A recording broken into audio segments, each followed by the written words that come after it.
জীবনের প্রথম mango cake বানাতে গিয়েছিলাম। কার যে কি ক্ষতি করছি নিজেও জানি না, বুঝছেন? কেন যে কেকটা এত সুন্দরভাবে হইছে কি বলবো? যাই হোক, প্রথমে আমি ২ টা ডিম নিয়েছিলাম, পরিমাপ মতো চিনি, আটা, মানে আটা বলতে ময়দাই আরকি এড করছিলাম। তারপরে ম্যাঙ্গো জুস মানে আম মানে একদম অরিজিনাল, এই যে অরিজিনাল আমটা নিয়েছি। তার মধ্যে থেকে রস বের করে রসটা দিয়ে দিয়েছিলাম, বুঝছেন? মানে যাই হোক, প্রসেসগুলো ঠিকঠাকভাবেই করছিলাম। সবকিছুই ঠিকঠাক ছিল। আমি আমার সব প্রসেস মতোই করতেছিলাম। মানে একটা কেকের মধ্যে যা, যা প্রয়োজন আরকি সবকিছুই দিয়েছিলাম। আচ্ছা, আপনারা কমেন্ট বক্সে একটু জানাবেন। আচ্ছা, আমার এখানে ভুলটা কি ছিল? আচ্ছা, মানে আমি কি বলবো, আমি কেন সাকসেসফুল আরকি হতে পারলাম না কেকে।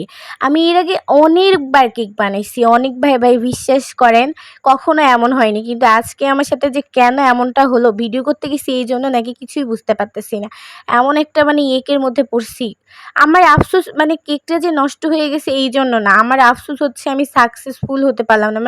আমি কি বলবো, আপনাদের কোনো ভাষা খুঁজে পাচ্ছি না। যাই হোক, আমি লাস্টে আমার কেকটা দেখে কান্না করতে ইচ্ছে করতেছিল ভাই, বিশ্বাস করেন। এমন একটা অবস্থা হয়ে গেছে। সবকিছু তো নষ্টই, কিন্তু কেকটাই অগত্যের পরে হলো না। যদি হইতো তাও হইতো।